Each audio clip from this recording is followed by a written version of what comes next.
And we welcome you to the pregame show here on OSN. Game number 2. It is the Ottawa Senators looking to even the series against the Carolina Hurricanes. Lever Sage, Tanner Ryle with you. Tanner, how are you? How was your weekend after the game wrapped up fairly early on Saturday afternoon? A little bit of a rest for everybody, including ourselves.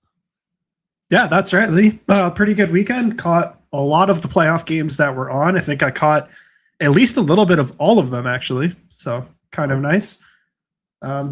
Best time of the year. Unfortunately, now with the games starting to overlap during the week, you can't watch them all, but I think there's some good ones on the lineup tonight, including the Edmonton Lever Sages. But the Edmonton Lever Sages. Well, I like the sound of that. Nice. I can probably get off the schneid. I'm guessing I'm in last place. Yeah, you haven't checked the score. It updates every 24 hours. I've got it pulled up. Oh, so okay. Good. I'm actually in first place right now with 41 points. What a wonder. Big nights for Tage Thompson. He's on my team. Yeah. He had a big night. Nick Suzuki as well. Even Pasternak, despite the loss. Porter Martone with that beautiful game winner. Pulls me ahead a little bit. Second place, Julian. Third place, Zach. And way down at the bottom in 8th is Lever Sage. Yeah. Well, the Edmonton Oilers haven't played yet, Tanner. So that's true. But Leon Draisaitl looks like he will be in the lineup for game. Remind me though, who's my first round pick in that draft? Can't remember. Connor McDavid. Okay. The Ottawa Senators and the Carolina Hurricanes. Richard is along for the ride. Says no rest for the wicked. Sens and Mania weekend. Yeah, it's been, I can tell you, a couple hour shows with Zach McGibbon from Saturday and Sunday with WrestleMania. We had the pregame, and this is overtime for OSN on Saturday.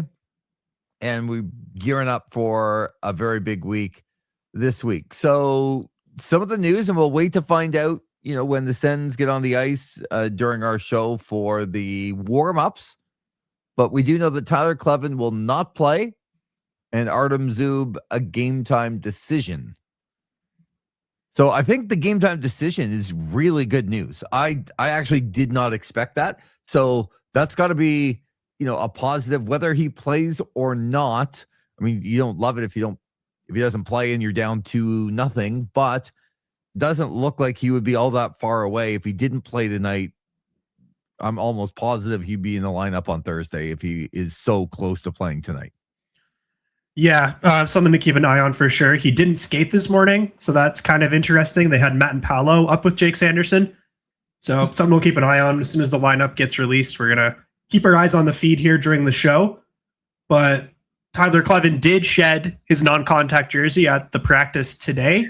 Mm-hmm. Sounds like he's pretty close. I imagine we might see him in game 3, which I think would be huge if they could have a healthy decor in game 3 in Ottawa. Well, look, every game when you play a 7-game series is a big game, and there's always going to be stats associated with it. But since they went to the best of 7 format, teams that do take a 2-0 lead at home in a best of 7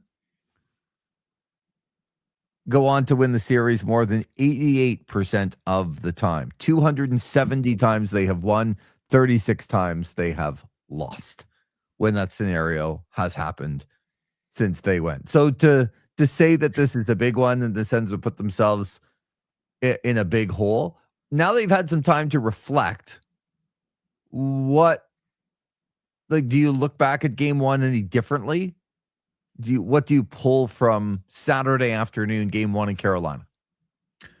Yeah, I don't think my thoughts have changed too much since we did this as overtime. I still think it was a very close game. It didn't feel like a shutout. I don't think Anderson really stole that one for Carolina. Very tight, very checking, a lot of hard defense. Like, Carolina is going to be a very difficult team to play against. I think they need to get going offensively, and I'd like to see a big game, specifically a guy we brought up out of Tim Stützle tonight. I think if he can get going, that's going to be huge for the Senators. And then the other thing for me was the power play. Just didn't seem to have any cohesion going for it. Hopefully they hit a lot of film because the power play was a big reason they were able to beat Carolina in the regular season. So if they can figure out some of those strategies and unlocking a bit of the offense, I think they'll be in better shape. But obviously that decor, if Zub and Clevin don't play tonight, is going to be a big concern. Yeah, I think one of my concerns, and Matthew is in. Good to have you back, Matt, since they're coming home with the series tied. Sounds like a prediction, not a spoiler from him. The idea that Carolina didn't have a shot in the first 13 minutes, and I went back and looked at some of the numbers in that first period. Ottawa only had one shot through the first 7 minutes. Man, oh man, did Carolina just have a game plan of dumping the puck in, making sure that, zone entries were really tough for Ottawa to be able to do. And they were going to go and they were going to hit all the time. And to me, it did pay off. Dennis Gilbert was nicked up early. I know they didn't injure Artem Zub on one of those particular situations. It was Zub doing the hitting. But I feel like right around the blue lines it's just such valuable space in any series, let alone after watching game one. That's what, to me, Ottawa has to adjust. Need to see a little bit more in the neutral zone as far as open space and trying to build up some speed. I think that was one of the things, Tanner, that I look back on and went, yeah, Ottawa just didn't really have a lot of great scoring chances because they never had any speed in the neutral zone. They were never able to kind of gather the puck and come up and rushing the puck. They had 22 shots in the game, but they 13 in the third period when, they were chasing the game. I don't think there's any doubt about it. And 9 shots through the first 2 periods, that to me has to change. They have to find some room in that neutral zone to get going. You mentioned Stützle, but I guess the question is, how do you do it, right? Against a Carolina team that's just so good at clogging it up.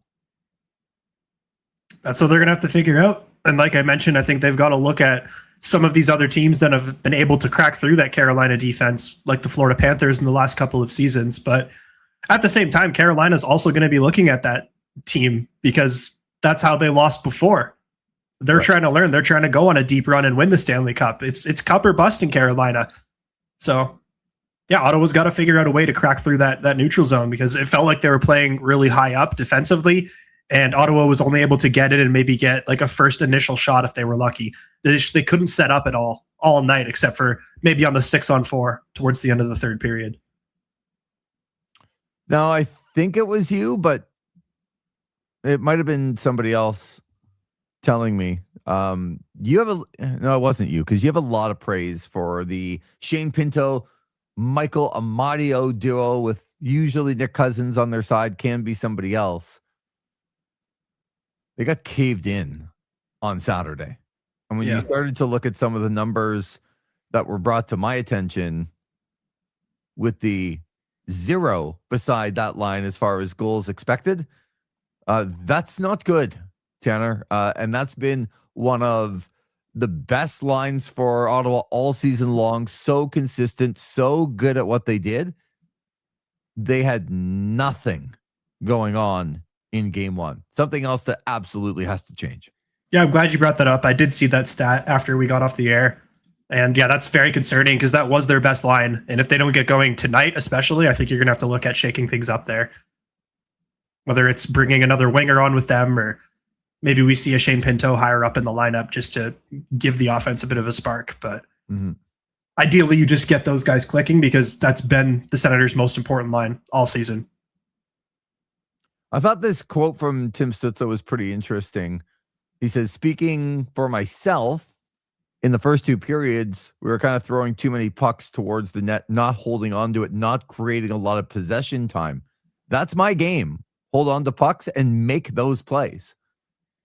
And yes, does Tim Stützle have to make plays? 100%. But that can go sometimes the other way. You hold on to a puck, you try and make a play, and all of a sudden it becomes very, very difficult.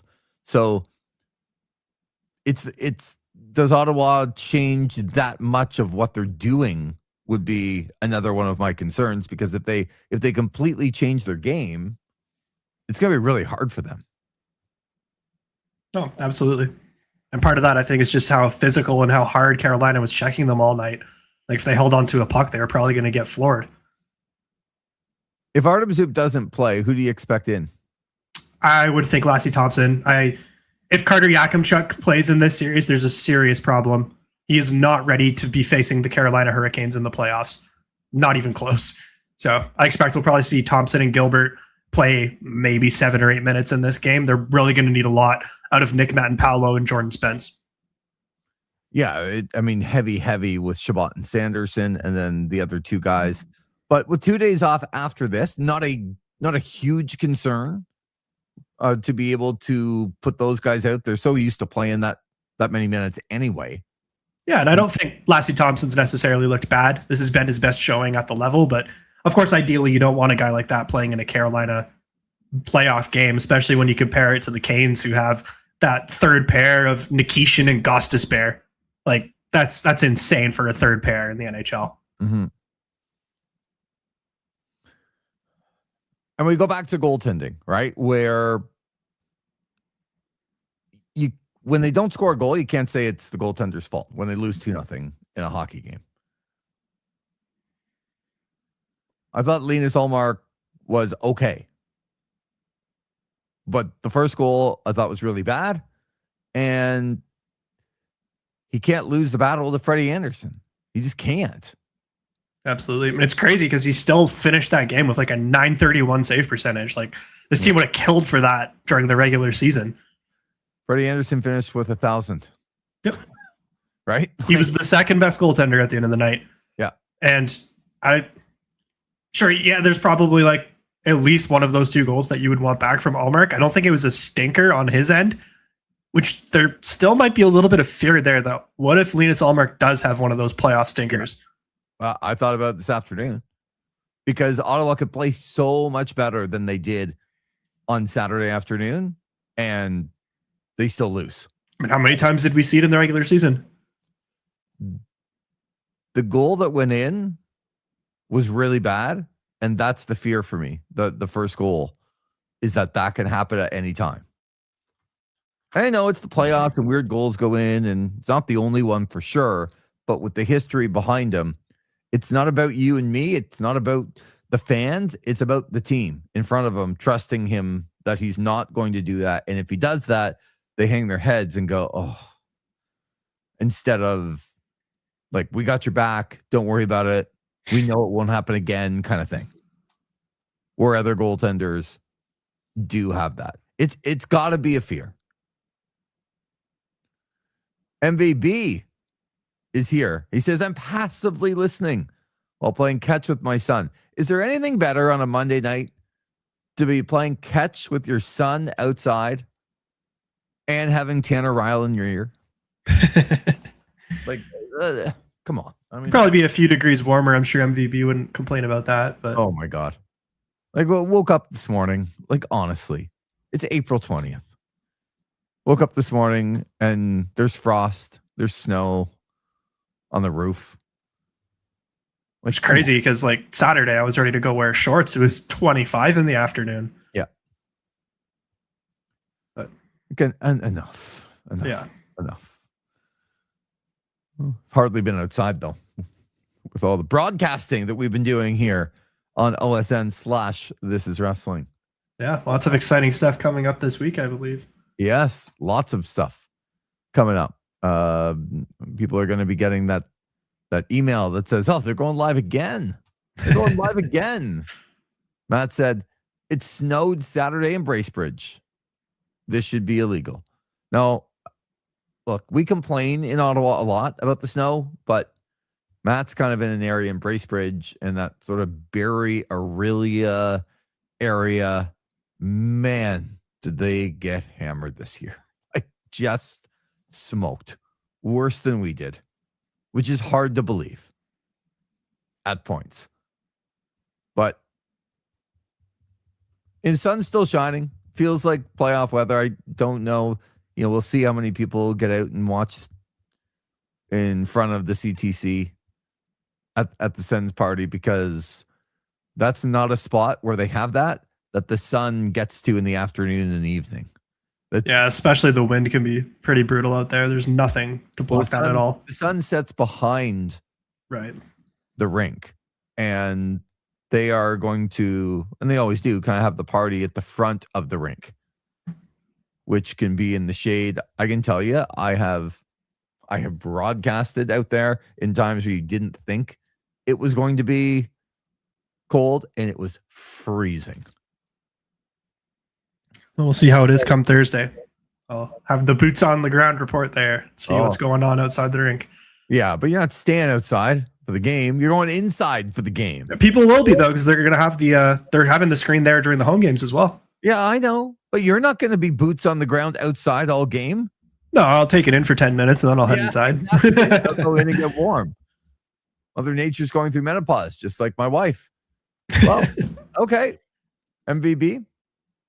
Wonder what she says about you. Sorry if your son's listening. She probably does say things about you too.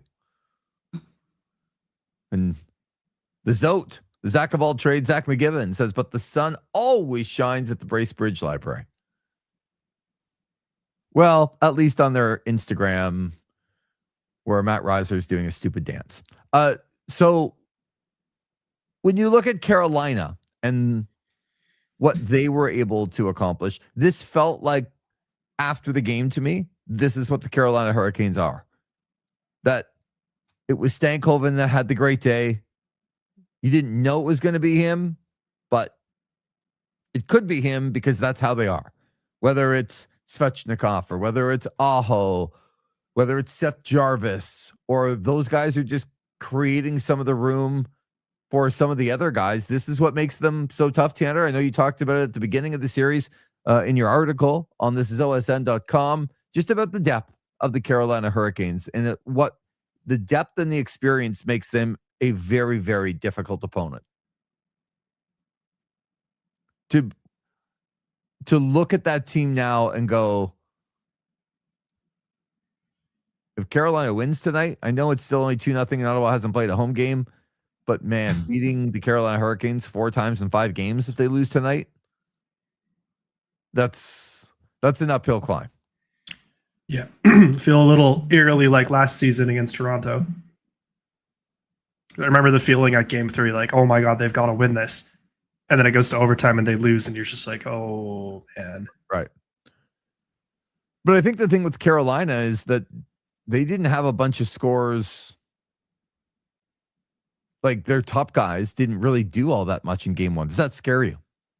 A little bit, yeah. I think you're still going to see some dominance from, that first line especially is stacked with Svechnikov, Aho, and Jarvis. Yeah, it's a little scary that their second line got the best of you, and I'd even look at their third line as a pretty dangerous one too. Not to mention that defensive core. So, yeah, it's a very, very deep team, and Ottawa's bigger players need to show out tonight, and then you're looking for some more out of guys like Jordan Spence. Because, frankly, Ottawa just doesn't have the same depth as Carolina. It's not particularly close. Mm-hmm. Julian's here. Says, just finished my workout. Got to head home. Hope I catch some of the first. If not, I'll watch from the second onward. Never miss a workout, Julian. That'll wait. He's a big gym guy. I appreciate that.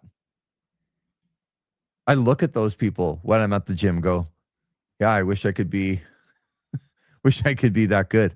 I'm over here on the old man, like elliptical or something. Not the guys pushing weights.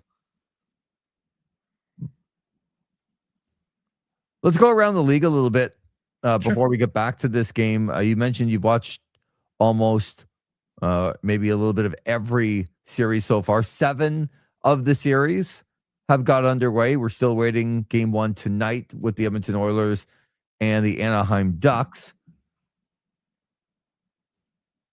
Let's go back to Saturday first, and I think the Minnesota Wild with a dominant victory over the Dallas Stars is pretty surprising for some people. I think that's the series where, yes, Dallas can come back and beat them, but Dallas better not lose again at home. Yeah, really, really dominant. And I don't think it was like a bad game by Jake Ottinger. I think he's been in the headlines a little bit, just especially with what happened last year with Peter DeBoer. Yeah. But I was looking more at guys like Quinn Hughes and Kaprizov just going off and having themselves a game. And you hope Dallas can respond in the next one, but I think if any team can, it's probably them. They've gone pretty deep in the playoffs the last couple of years. So yeah, I didn't catch a ton of that one because we were also finishing up our cast for the majority of that one. By the time I got to it, I think it was 4-0 for Minnesota or something along those lines. Your boy, though, I was just trying to give you a chance to talk about. Yes, for Wallstedt. I was a little surprised that he got the start over Gustafsson, but it's pretty clear they believe in him. So maybe I'll switch it up. Should we bring Gus the Bus back to Ottawa? Not. But he was the first star of that game, 27 saves, some big time saves when Minnesota needed it early in the hockey game, and then they pulled away with a very convincing 6-1 victory. A team I've been pretty high on for the last month or two, and I know that you love yourself some Porter. Yeah, Porter Martone, that was beautiful goal. I did catch that one live, and yeah, he's a special player. I think Philly fans are going to love him for years to come. It's a pretty even game for the most part, I think. You could tell there's a lot of hatred between those two clubs. It didn't take too long for that to kind of come out. And yeah, I'm blown away by Porter Martone. Such a good player. That shot was incredible. Yeah. I thought it was really interesting too that, I don't know, did you see when they were talking about his stick? No, I didn't. I was watching that game somewhere where the volume was not on and kind of went out afterwards. End up going to, I was trying to make my way everywhere and went to the Rockland Nationals going up 2-0 on the Smith Falls Bears. That game went to overtime in Smith Falls. And then went out to a local establishment right around the corner from the rink and kind of watched the back half of the Flyers Penguins game, but didn't get to hear the sound and didn't obviously get to see everything, but was able to see the goals and how the game was going. And Philly looked like, at least in the back half of the game, Philly looked like they were in control. Yeah, so I found it interesting. Porter Martone, he spray paints the bottom part, not just the blade, but the bottom half of the shaft completely white. Right. So you can't see the angle at which he takes the shot because the white just blends in with the ice. I found that really interesting. I don't know too many players that do that. Huh. I wonder if it's got to be legal now. I wonder if that's something that they would take a look at. Yeah. But I love hearing stories like that when players they don't bend the rules, they look for loopholes, right? They look for something that gives them even the slightest advantage. Like back in the day, it was a big thing. I remember when I was like a novice and atom player and taping my stick with white tape because that's all I had, and then getting in trouble by my coaches. Like, you can't do that. Got to tape it black so people can't see where the puck's coming off of it. Like something that simple, like way back. Well, at this point, like 40 years ago. Like,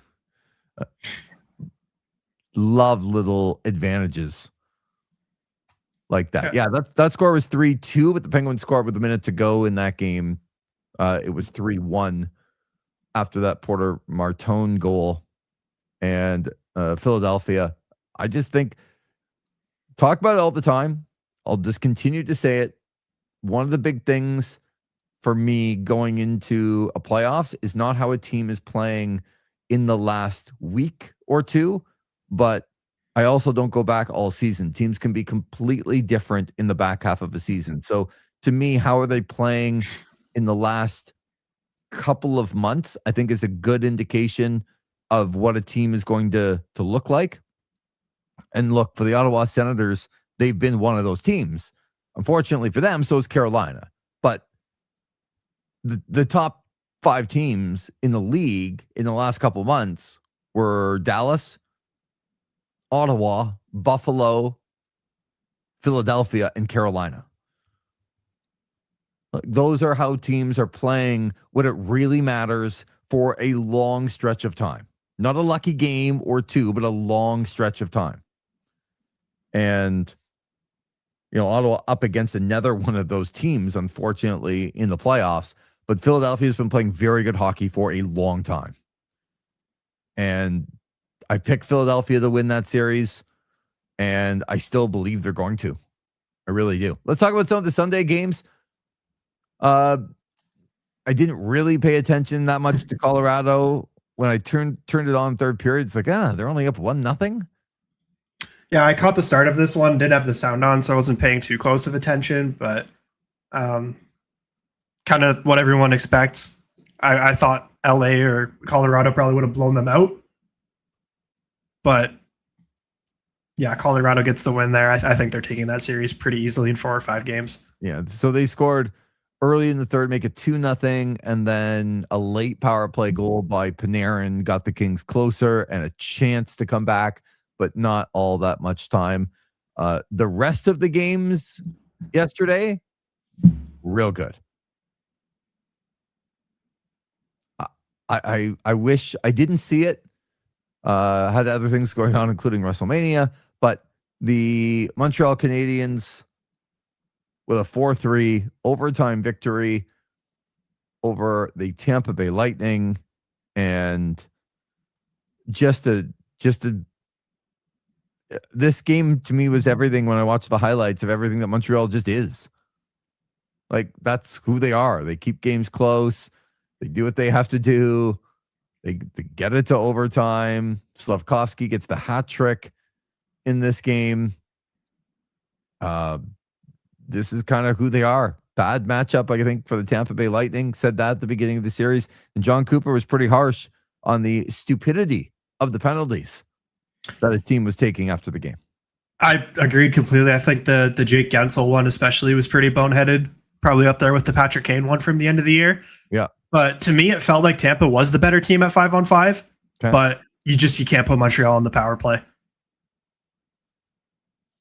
because their power play is just lethal. And yeah, good on Slavkovsky. It feels like he's really starting to come into his own as an elite level player. I know some people thought it took him a little bit too long, but he's proven to be worth that first overall pick. One game I did catch was probably the game of the weekend so far. Well, maybe not for the first 2 periods and a bit, because the Boston Bruins were in control against the Buffalo Sabres until they weren't. Yeah. Amazing. And some bad luck for sure. I think if you go back and see the winning goal, Lindholm goes behind the net, nobody around him. He's going to clear the puck, and his stick just snaps. Even the tying goal, I saw, I think it was Andrew Peeke. Probably should have rimmed it around, but it kind of escaped down the net to Tage Thompson. Right. But, I mean, that arena was just electric. No. Especially when the goals were scored, and even when Tage scored that first one to kind of get the air back into the place. Oh, my God. That place has been craving playoff hockey. Did you see some of the antics outside the rink as well? I did. The dummy that had the Boston Bruins jersey, and there's Buffalo fans on rollerblades, spearing it. And before the game, yep. And then during the game, where they have a crowd watching. They don't have people watching. They have a crowd watching those games. They're gathering like they used to show Maple Leaf Square, right? 15 years it's been since the playoffs. And definitely the best arena so far. We'll see what Montreal's like this week, but yeah. Well, and an incredible third period comeback. Yeah. I read a stat, which I found hard to believe, was put up by Mike Harrington from the Buffalo News, very credible guy, that the Buffalo Sabres coming back down 2-0, were the first team in NHL history to come back from a game in which they were down 2 and had not scored. So the score was 2-0. And win the game in regulation in a playoff game. They're the first team to ever do that in the history of the National Hockey League. And yeah, I know it's a bit specific of a stat for sure, but Jeremy Swayman's a really good goalie. But the Bruins are up 2-1. Tage Thompson scores. And it's like, okay, the Sabres are coming. And then a gaff, really, from Jeremy Swayman. Not a gaff, but I mean, a goal that he just completely lifts his pad and then it goes along the ice. And it's just not a great display of goaltending at that time. And Swayman was real good for most of the night. Can't fault him on the winning goal for sure. It was a great shot. But that's when you need your goalie after the team gets won and the crowd starts coming in and you got to stop the momentum a little bit. That's the time that you got to make a save and not do something where the puck just went along the ice and he lifted his pad and the puck went in. It's not a good goal. Hard not to be happy there. They remind me a lot of the Bills. Because even though the Sabres are in Ottawa's division, you can't hate the Buffalo Sabres, can you? They haven't been to the playoffs in 15 years.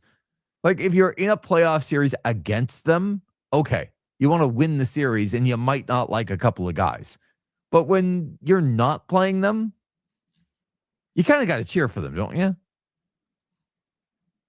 I don't know. Like, I think if there's any team you can feel some sympathy for, I think it's Buffalo. Yeah, I want them to win. I do. I don't care that they're the first seed or the fourth seed or the eighth seed. I want them to win. And then the Vegas Golden Knights. I think we're outplayed in the first half of that game by Utah. Utah was up 1-0 after 1.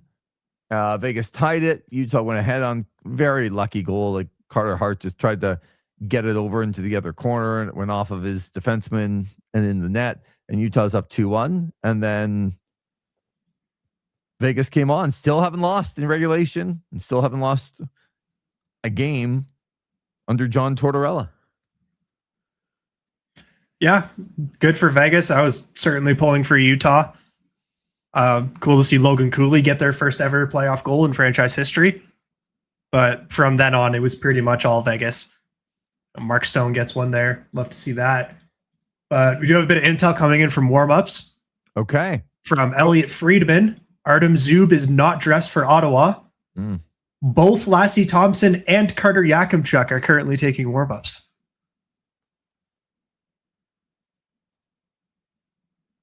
Yeah, interesting. I think that Yakimchuk's got a chance to play here. I'm trying to see if we can get the full lines because I still do wonder a little bit about Gilbert.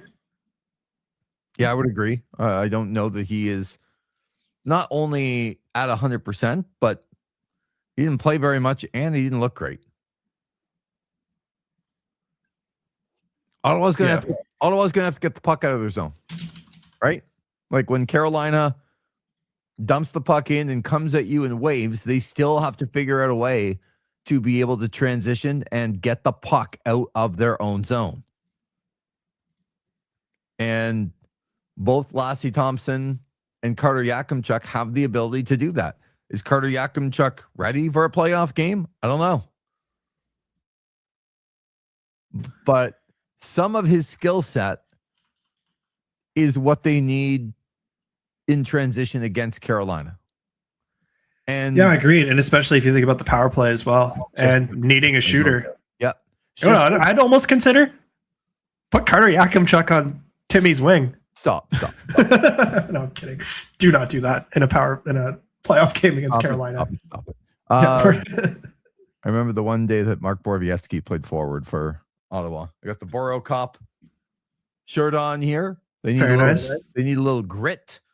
Brandstrom did it the one time too, but yeah, that's a little different too. Never goes very well. I can tell you that. But no, to the power play, and they cannot have Thomas Chabot. One of their power plays, Thomas Chabot, was kind of the center of the diamond at the top, and the guy that he was throwing it back and forth with was Claude Giroux, and both have 0% to shoot the puck. Like the Carolina Hurricanes know they aren't shooting and then can defend some of the other guys a little bit more because they're not going to shoot the puck. Nope. And that is the one thing that Carter Yakimchuk can do is play 5-on-4 where he's not going to be like a crazy threat in his own end where they're not getting caved in their own end on the power play for a minute and a half. So you're not worried about that. And when he came up, he was not afraid to shoot the puck. And they need that. So there would be a consideration for sure if Zub, the fact that they said that Zub was a game time decision, but he didn't skate today, I was always worried about this. That guy, I'll just reiterate, tough guy, really, really tough guy. The fact that he left that game and did not return told me that that's a serious injury, something that he's not going to just come back from the next game. Because if he could be in the lineup in a day and a half, he could have probably, they could have shot him up. They could have, frozen whatever it was and had him go back out there. And the player would want to go back out there. So the fact that he didn't always tells you something. Matt has been with, remember Spezza and Stone's playoff debuts years ago? They played great. Now, what I would tell you, Matt, and I don't have the list offhand, is a lot of guys have been called up and made their playoff debuts, and not a lot of them that you're going to remember. You remember the good ones, and I understand that. I also think it's a lot easier for a forward to come up and play versus a defenseman when they're already down Clevin, they're already down Jensen. This is a very depleted decor. Yeah. So you got Dennis Gilbert playing. Right. So that's a really good point, Tanner, because the fact when Jason Spezza come up and Matt Reisler's talking about, yeah, remember when he came up? Yeah, I do. And then they were down in the series against New Jersey when they absolutely needed some scoring, down like 3-1 in the series. Well, that's a pretty easy spot to be. A forward, he's their most offensive guy in the AHL. You can't score, and then you bring him up. Okay. That's not the same thing going on today. Richard says, my wife used to be the biggest Sens fan. Hasn't been the same for her since Stone left. As a fan, they lost me for a bit there as well. And with Carlson, but it got pretty hard to watch for a couple of years. Just seeing this cracking me up a little bit on the Sens social accounts, the bus arriving and they're all coming off the bus. First guy coming off the bus is Michael Andlauer. And he opens up his suit jacket and it's all Sens like logos and stuff on the inside of the blazer. Just kind of wondering, like, how many owners would be traveling on the team bus and be the first guy hopping off with their players and coaches? Just from an outside perspective, that seems a little unusual. Yeah, look, sometimes owners like to do that. I can tell you I'm not a big fan. I kind of like it. Of course you do. And this is not a thing against Michael Andlauer. Sometimes I'm just like, the owners need to stay. I know this is old school, old man, get off your lawn thing, but like, what's he doing? Like, I don't want to see the owner of the Boston Bruins get off the bus for game 2 in Buffalo with all the Bruins things. Like, come on. It seems a little like, would you? I'd be making fun of that. I mean, to me, I'd rather that than an owner who never shows their face at the arena. Why? Because at least he cares about the team. Shows you that the guy's bought in. No, it's the opposite. You own the team and you care very much because you let all the people who run the team run the team. One of the best owners ever. And for anyone that knows it, the Ilitch family in Detroit, the greatest owners ever of a team, and you never saw them. Never. I mean, it's not like Tony Khan level of cringe, but all I'm saying is that picture Utah going into Vegas. And I'm not sure who the owner is of Utah, but if you saw the Ryan Smith. Okay, so if you saw him get off the bus, game 2 in Vegas, he opens up the suit jacket. It's all mammoths, like woolly mammoths in his suit jacket. Would you be making fun of that? Yes, you would. So I don't like it. You're right. It's definitely an old man yells at cloud. Oh God, stop. Lee hates fun.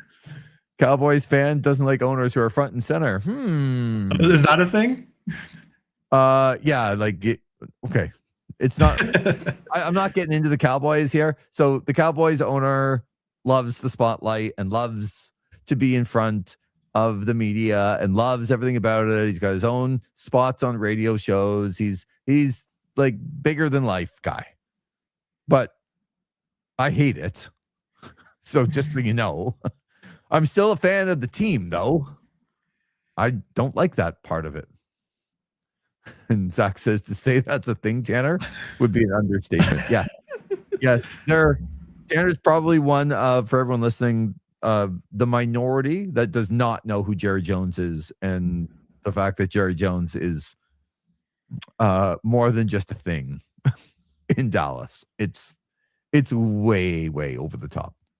Noted. Well, we do have lines coming down now from the team. Okay, let's get back on track. Back on track. So forward core is unchanged. So Stützle between Batherson and Giroux, Cousins between Kachuk and Gregg, Pinto between Cousins and Amadio, Eller between Fogle and Zetterlund. On the back end, I can tell you that Carter Yakimchuk is not in the lineup. Okay. Sanderson with Matt and Paolo, Shabbat with Spence, Gilbert on the left with Thompson on the right. Then Linus Allmark, of course, starting in goal. Okay. It's just not as deep, right? I mean, Artem Zub just makes the team better with the minutes that he plays and the way that he plays, and they're going to have to make up for it. They've done a really good job, and no team, well, I shouldn't say that, but I can't think of many teams that would be as well prepared for a top defenseman going down more than the Ottawa Senators. They're not going to panic. They are going to be prepared for this, but it still is going to mean bigger minutes in big situations for a bigger team in Carolina, a team that's getting in on the defense, trying to make mistakes, trying to just, ground and pound. And Jordan Spence and Nick Matamballo, and God forbid, there's a couple icings or whatever, and Dennis Gilbert and Lassie Thompson are right there. That's going to be what Ottawa's going to have to avoid. You're going to see so much of Shabbat and Sanderson in this game. It's like, to me, it's got the makings of those guys playing both more than 30 minutes tonight if Ottawa is going to be competitive in this game. Yeah, and the tough part there is you got to think that those two probably still aren't 100%. Well, Shabbat can't be. No. It's impossible. Yeah. But you're still going to see it because that's their only choice. For sure. And I think, again, this is where you're looking at a guy like Jordan Spence to pick it up and play like he was whenever those guys were out, because that could be a huge plus for Ottawa if he can pull that out again. But it's a lot tougher in the playoffs, no matter what. You mentioned the third line, and it bears repeating that game 1, they had a 0% expected goals for. That's almost unheard of for that line, let alone to be in a playoff game. Right? That line's just going to have to be a whole lot better. Yeah, absolutely. And I think if they're not early on, that's probably a case where you're going to see Travis Green start to switch things up there. Maybe moving a Ridley Gregg back onto that wing to play with Pinto and Amadio. That trio's worked before. Maybe it's Giroux. Maybe they pop Fogle up, but they've got options, which is nice in the bottom 6. I still think they're missing a top 6 player, but we'll see what they end up doing there. But yeah, you got to get Pinto and Amadio going for sure in this game. And that would be the move to me, is depending on whether it's like a really low scoring game or the fact that you're down a goal, you need something to happen. You need those lines on the ice. Ridley Gregg goes with those guys, and you just go with 3 lines, right? You're not messing around. You need something to happen. Ridley Gregg had that crazy stat, right? Of Kaprizov 1, Ridley Gregg 2 of puck battles, 50-50 puck battles 1 in the entire league. Like you're gonna need a lot more of that.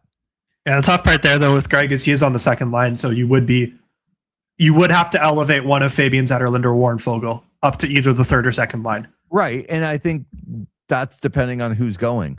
I'm putting Gregg in because I think that Pinto Amadio line with Gregg, they've shown that they can do it. And they've shown, like, I'm playing that line as a second line. Sure. Right. I didn't see a whole lot of Dylan Cousins. I can tell you that. So unless I see more out of him, whatever line Dylan Cousins is centering is the third line, or I shouldn't say it, the line that gets the third most ice time of the forward groups is the better way to phrase it, right? Yeah. Yeah. I think this is a case of where Travis Green is saying you guys have one more chance with this line combination to get things going early in this game. And if not, we're going to put things in a blender. Yeah. And I think that's one thing I'm going to be watching in the first period for sure. Yeah. So I like that, right? Because there's nothing worse as a player. You lose a big game, you lose a playoff game, and your coach comes to you and just puts that number in front of you. Like, he doesn't have to tell them anything else, right? I just present that number. Because if they're not motivated to go out and do a whole lot better, they give them a chance to go out there and do that. They've done it for a lot of the year, so give them another chance. They're going to be frustrated, embarrassed that number of 0% goals, expected goals for, means they didn't get anything. And that's just unheard of for this line. Like, we've seen some real stinkers out of this team this season, and that line has been pretty consistent. Even Chris Stevenson wrote that great article where Shane the Pain was shutting down Nico Hischier and Nathan McKinnon and Austin Matthews and all these high-end centers. Yeah. Sebastian Aho is pretty good, but he's not on the level of McKinnon or Matthews or some of those guys that Pinto's been asked to match up with. So, yeah, they've got to figure it out tonight for sure.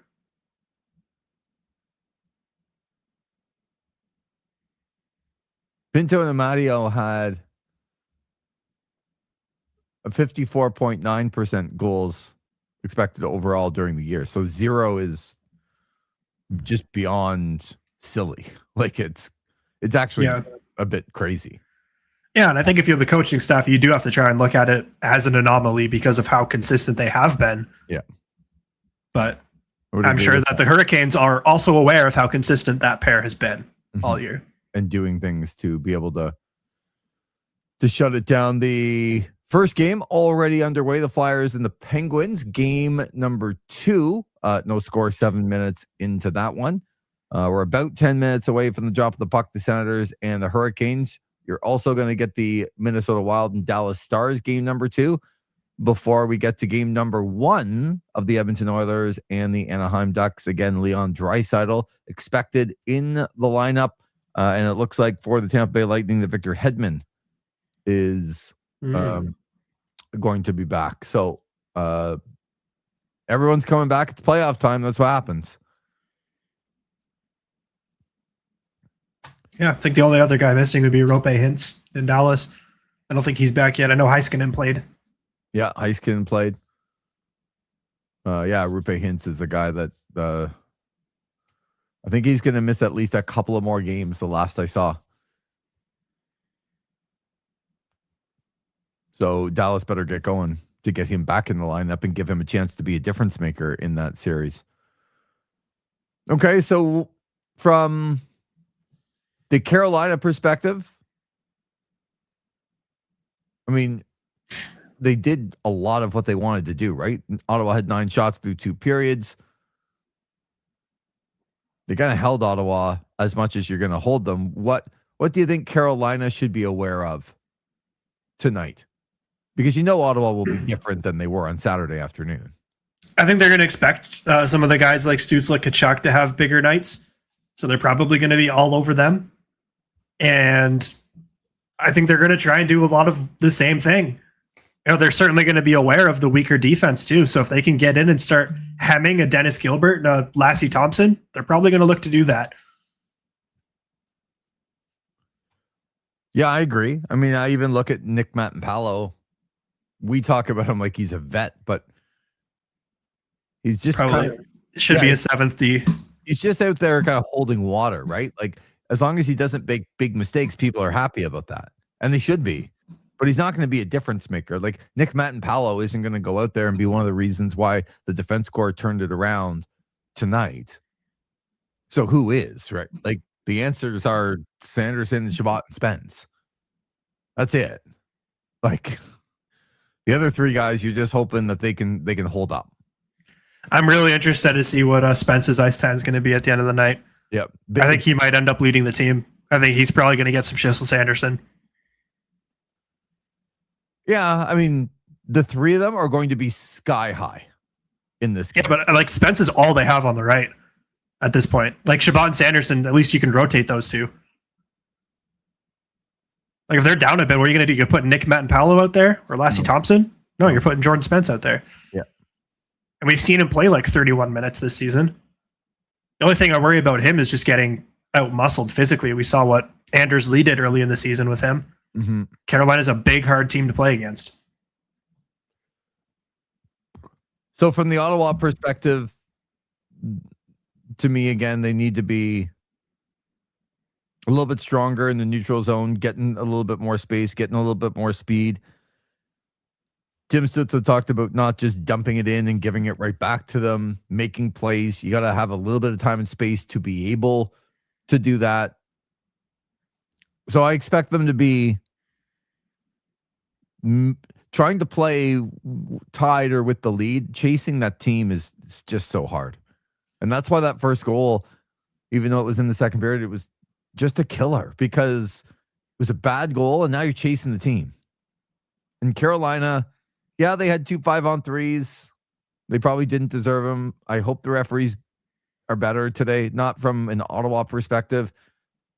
Just most of the calls they made were just not good calls. So I hope we're not talking about that at the end. Not as a reason why one team lost or didn't, but just because it makes for a better game. I just can't stand it when teams work all year and they're busting their ass and it's a playoff game and these chintzy calls come up and it's like, yeah, you're like making something up almost and it's going to decide a hockey game. And that's the stuff that's not right. And making up calls because you made one bad call, so you're going to make up the call on the other team. It's like, come on. Don't do this. And Linus Ullmark's, I mean, how much can you say about Linus Ullmark other than he's got to be the best goalie on the ice, thought it was going to win. With this depleted defense score and against the number 1 seed, if the number 8 seed's goalie isn't the best goalie, you have a tough time winning. Yeah, I think just if I could sum it up, I'd like to see them play the type of game they're playing to end the regular season. Because Ullmark was clicking. The defense was figuring it out when they were playing guys like Jorian Donovan and Carter Yakimchuk and Jordan Spence playing 31 minutes a night. And they were still scoring offensively. It's not like they were only playing a defensive game. Mm-hmm. So that's what I'm looking for tonight. It's just, can they find the game that got them into the playoffs and find that desperation that they had? Yeah, and that might be not like running around everywhere, right? It's shutting Carolina down even more, not allowing the Hurricanes to get going and being patient, I think Travis Green called it persistent today in his availability. It's like, because if you say patient, it sounds like passive. Yeah, like you're sitting back, it's passive. But if you're persistent on the details, which they did such an amazing job of over the last couple of months, it frustrates team, and you got to wait for your chances that will come if you're able to be more persistent. And they're going to have to be tonight desperate. It just feels like a Carolina team that doesn't beat themselves. I think they're beatable, but they're not going to go out there and make all kinds of big mistakes and beat themselves. They've been here too many times to be able to do that. So if you got to pick one Sen to be the best guy on the ice, who's it going to be? I'm going to stick with Tim Stützle. He's their game breaker. I'd like to see him be the game breaker in this one on the playoff stage when they need him the most. Mm-hmm. I could get out of this one pretty easy and go, Linus Ullmark needs to be their best, but I thought about that too, yeah. But the answer is probably, to me, the guy that you said before. I think Sanderson and Chabot are going to be good, but with a depleted defense core, you're going to see Jordan Spence's ice time go way up tonight. If this game is even close, and especially if they're trailing, he will be all over the ice tonight as that third guy. Like to me, they're almost going to have a rotation of the trio and then start adding guys in. It's not going to be shift in, shift out for any of those other guys. No. It's just too important of a hockey game. And if Spence is going at all tonight, his ice time is going to go way up. And then the one thing about him, even better than Chabot, he is not afraid to put the puck at the net, even if it's just a wrist shot or like seeing eye trying to get the puck to the net. Jordan Spence does that a lot, and I would expect the bodies to be in front of Freddie Anderson, and I'd expect Spence to throw pucks even more towards the front of the net if they can. Game 2 is upon us, Tanner. You and I are going to reconvene right back here on This Is Overtime after the game. Folks, enjoy the game.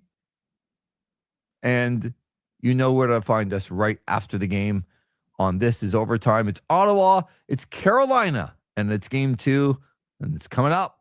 Thanks for being with us on the pregame show on OSN.